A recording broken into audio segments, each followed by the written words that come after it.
Good morning students, welcome back to my channel clear concept classes by Deepak Singh. आज हम लोग पढ़ेंगे properties of parallel lines. Parallel lines की properties क्या होती है, पहले हम पैरेलल लाइन देखेंगे, ट्रांसवर्सल देखेंगे, उसकी प्रॉपर्टीज को देखेंगे और फिर एग्जाम्पल्स को सॉल्व करेंगे। तो पहले देखते हैं कि पैरेलल लाइन क्या है। तो two lines are said to be parallel if they lie on the same plane. दो लाइन को आप पैरेलल कब कह सकते हैं कि दोनों लाइन सेम प्लेन पे बना हो, and they do not intersect however far they are extended. अगर इन दोनों लाइन को हम आगे इनफाइनाइट तक भी एक्सटेंड करें तो एक दूसरे को वो इंटरसेक्ट ना करे। इसका मतलब ये हुआ कि दोनों पैरेलल लाइन के बीच में हर पॉइंट पे इक्वल डिस्टेंस होना चाहिए। जितना डिस्टेंस इन दोनों पैरेलल लाइन का इस पॉइंट पे है, यही डिस्टेंस किसी भी पॉइंट पे इन दोनों के बीच का होना चाहिए। तभी इन दोनों को हम अगर आगे एक्सटेंड करेंगे तो ये एक दूसरे को इंटरसेक्ट नहीं करेगा। ये बिल्कुल कंपल्सरी नहीं है कि दो पैरेलल लाइन इक्वल होना चाहिए। फॉर एग्जाम्पल, अगर एक पैरेलल लाइन ये M है और दूसरा पैरेलल लाइन ये N है, तो ये दोनों भी पैरेलल होगा, ये दोनों भी पैरेलल हो सकता है। ये कंपल्सरी नहीं है कि लाइन जो L है और लाइन M है ये दोनों सेम लेंथ का होना चाहिए। बस ये आप ध्यान रखेंगे कि दोनों के बीच का जो डिस्टेंस हो वो हर पॉइंट पे इक्वल हो। ओके, अब देखते हैं transversal. A line which intersect two or more line at a distinct point is called a transversal। जब दो पैरेलल लाइन को एक तीसरा लाइन इंटरसेक्ट करे, ठीक है ना, एक दूसरे को इंटरसेक्ट करे, उसको हम ट्रांसवर्सल कहते हैं। टू या more than two parallel line को जो तीसरा लाइन काटता है उसको हम ट्रांसवर्सल कहते हैं। अब ये देखिए कि दो पैरेलल लाइन है, एक पैरेलल लाइन है L, दूसरा पैरेलल लाइन है M।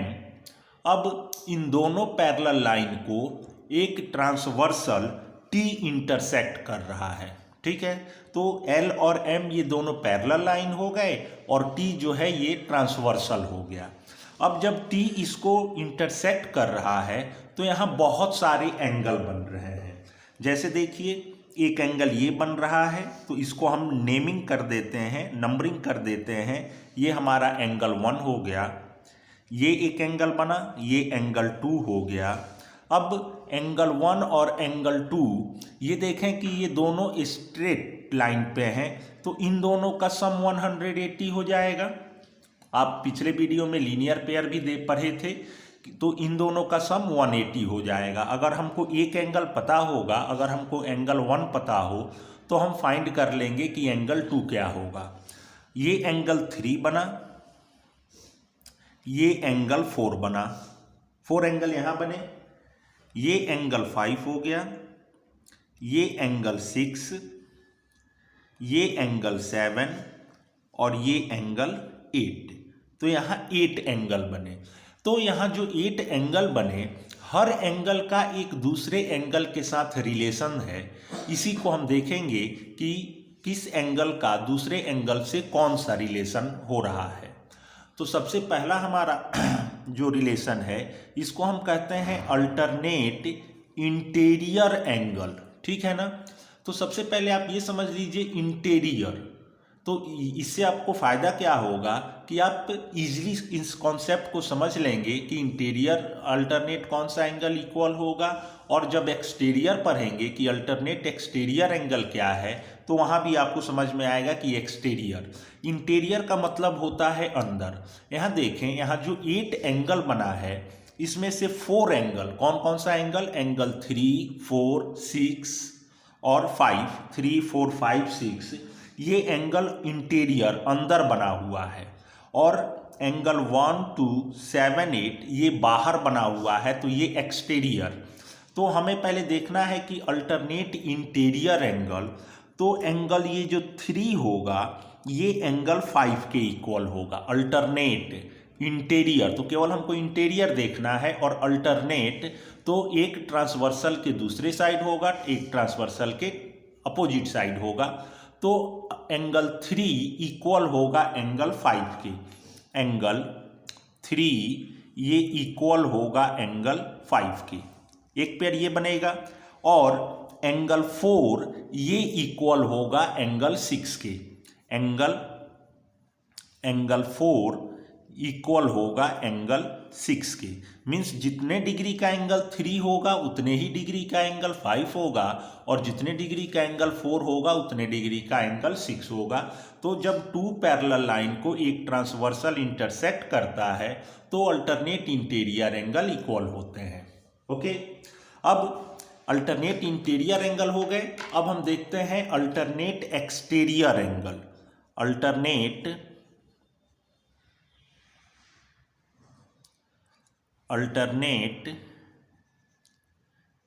Exterior angle.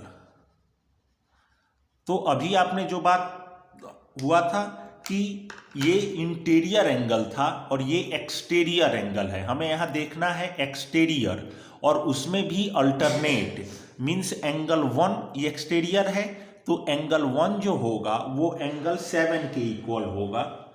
एंगल 1 ये इक्वल होगा एंगल 7 के, एंड एंगल 2 होगा वो किसके इक्वल होगा, एंगल 8 के। एंगल 2 ये इक्वल होगा एंगल 8 के। तो ये जो दो पेयर एंगल मिले ये हमारे अल्टरनेट एक्सटीरियर एंगल है। ठीक है, alternate interior angle, alternate exterior angle, ये सब इक्वल होंगे। जितने डिग्री का एंगल 1 होगा उतने ही डिग्री का एंगल 7 होगा, एंड जितने डिग्री का एंगल 2 होगा उतने डिग्री का एंगल 8 होगा। अब हम देखते हैं कॉरस्पॉन्डिंग एंगल।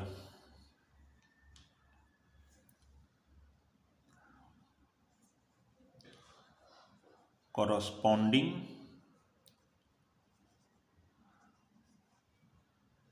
एंगल, तो इसमें देखें कॉरस्पॉन्डिंग एंगल में अब एक ट्रांसवर्सल के ऊपर का एंगल, ये एंगल 1 जो होगा वो एंगल 5 के इक्वल होगा।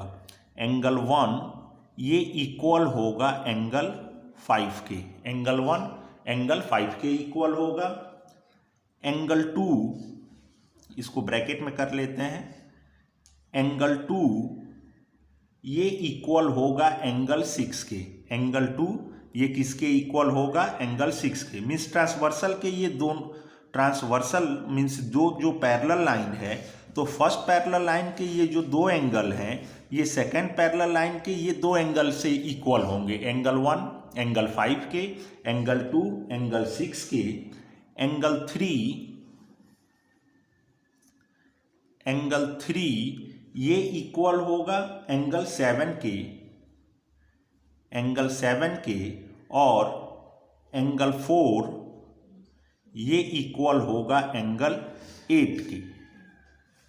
ओके, एंगल 8 के। एंगल 1 ये देखें फिगर में, एंगल 1 एंगल 5 के, एंगल 2 एंगल 6 के इक्वल होगा, एंगल 4 एंगल 8 के इक्वल होगा, एंगल 3 एंगल 7 के इक्वल होगा। ठीक है, तो ये हो गए आपके कॉरस्पॉन्डिंग एंगल। नेक्स्ट है कंज्यूटिव एंगल, या इसको हम ये भी कह सकते हैं कि सेम, ये जो एंगल है ये सेम साइड ऑन ट्रांसवर्सल है।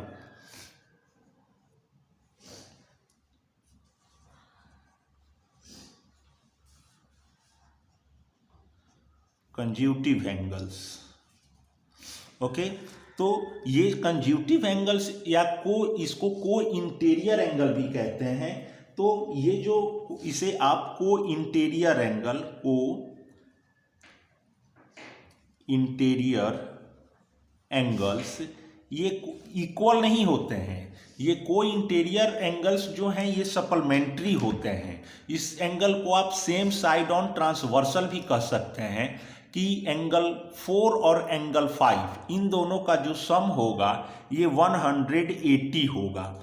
एंगल 4 + एंगल 5 ये इक्वल टू 180। ये सेम साइड अच्छा यहाँ भी देखें, को इंटीरियर, एक्सटीरियर हमको नहीं देखना है, हमको इंटीरियर। तो इंटीरियर एंगल में ये 4 एंगल हैं, इसमें एंगल 4 प्लस एंगल 5 ये 180 होगा। सेम एंगल 3 और angle 6, angle 3 plus angle 6 equal to 180 degree होगा। ठीक है, तो ये 4 टाइप्स के आपने एंगल देखा। अच्छा, आप वर्टिकली अपोजिट एंगल जानते हैं कि एंगल 1 जो होगा वो एंगल 3 के इक्वल होगा, एंगल 2 जो होगा वो एंगल 4 के इक्वल होगा। तो ये वर्टिकली अपोजिट एंगल से भी हम फाइंड कर सकते हैं। यहाँ देखें, एंगल 6 जो होगा वो एंगल 8 के इक्वल होगा, एंड एंगल 5 जो होगा वो एंगल 7 के इक्वल होगा। ठीक है, अब इसी पे बेस्ड एक क्वेश्चन हम लोग कर रहे हैं कि सारे रूल्स को हम लोग समझ लें। सपोज 2 पैरेलल लाइंस दिया हुआ है, यहां एग्जाम्पल एक देखते हैं। एग्जाम्पल्स, सपोज एक L पैरेलल लाइन दिया हुआ है और एक M पैरेलल लाइन दिया हुआ है। L और M पैरेलल है और इसको एक ट्रांसवर्सल T इंटरसेक्ट कर रहा है, T इंटरसेक्ट कर रहा है। और क्वेश्चन में ये दिया हुआ है कि ये आपके एंगल फॉर्म हुए, ये एंगल 1 है, ये angle 2, angle 3, angle 4, angle 5, angle 6, angle 7, angle 8। ठीक है, ये गिवन है कि एंगल 1 जो है ये इक्वल है 135 डिग्री का। गिवन है कि एंगल 1 का वैल्यू दिया हुआ है 135 डिग्री का। हमें फाइंड करना है angle 2, angle 3, angle 4, angle 5, angle 6 और एंगल 7 एंड लास्ट एंगल 8। इन सब की वैल्यू फाइंड करनी है। तो हम इसी प्रॉपर्टीज से, जो पैरेलल लाइन की प्रॉपर्टीज है, इसी से हम लोग फाइंड कर लेंगे इन सभी एंगल को। चले देखते हैं कैसे फाइंड करेंगे। अगर एंगल 1 की वैल्यू 135 डिग्री है तो पहले हम एंगल 2 फाइंड कर लें। तो ये बात हम जानते हैं कि angle 1 plus angle 2, angle 1 plus angle 2 ये 180 डिग्री का होगा। लीनियर पेयर के एंगल हैं, ये स्ट्रेट लाइन है, तो ये दोनों का सम 180 होगा। एंगल 1 का वैल्यू दिया हुआ है 135 plus angle 2 equal to 180 and angle 2 equal to 180 minus 135। Minus कर लेते हैं, 10 से 5 माइनस होगा 5, 7 से 3 माइनस होगा 4। मीन्स एंगल 2 कितने डिग्री का होगा? 45 डिग्री का। एंगल 2 कितने डिग्री का होगा? ये होगा 45 डिग्री का।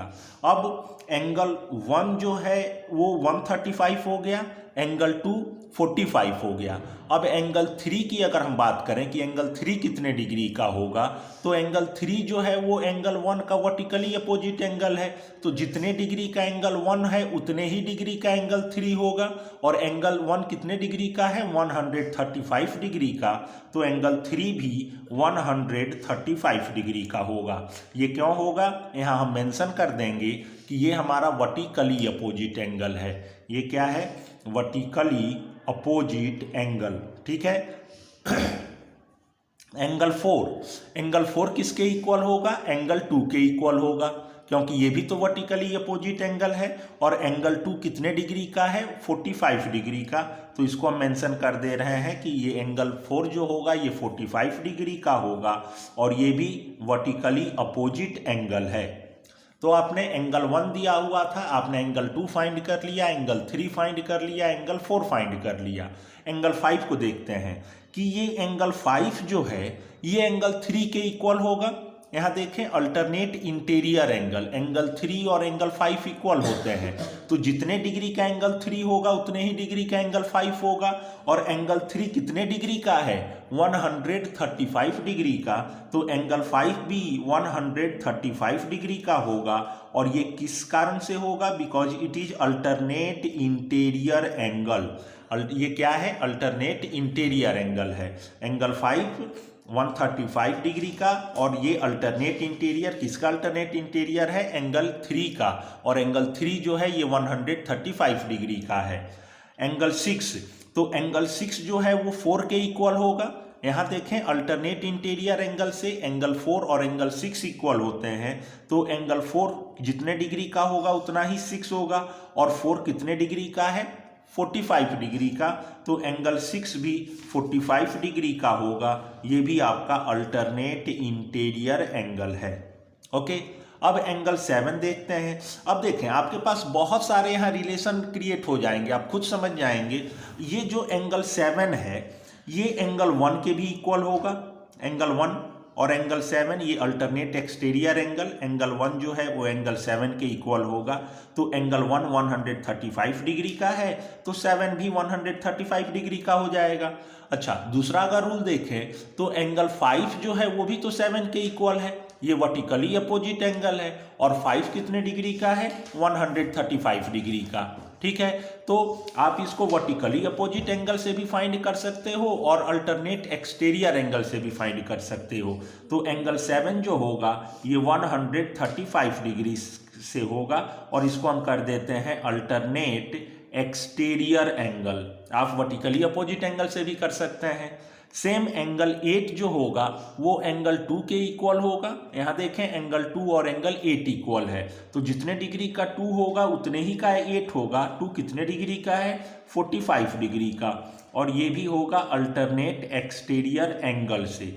अच्छा, एंगल आपने 2 को 8 के इक्वल किया, एंगल 6 भी एंगल 8 के इक्वल है, ये वर्टिकली अपोजिट एंगल है, तो 6 जितने डिग्री का होगा वही मेजरमेंट 8 का होगा। 6 कितने डिग्री का है, 45 डिग्री का, तो 8 भी आप 45 डिग्री कर सकते हो वर्टिकली अपोजिट एंगल से। ओके, अगर वीडियो अच्छा लगा हो तो चैनल को सब्सक्राइब करें, लाइक करें और शेयर करें। Thank you.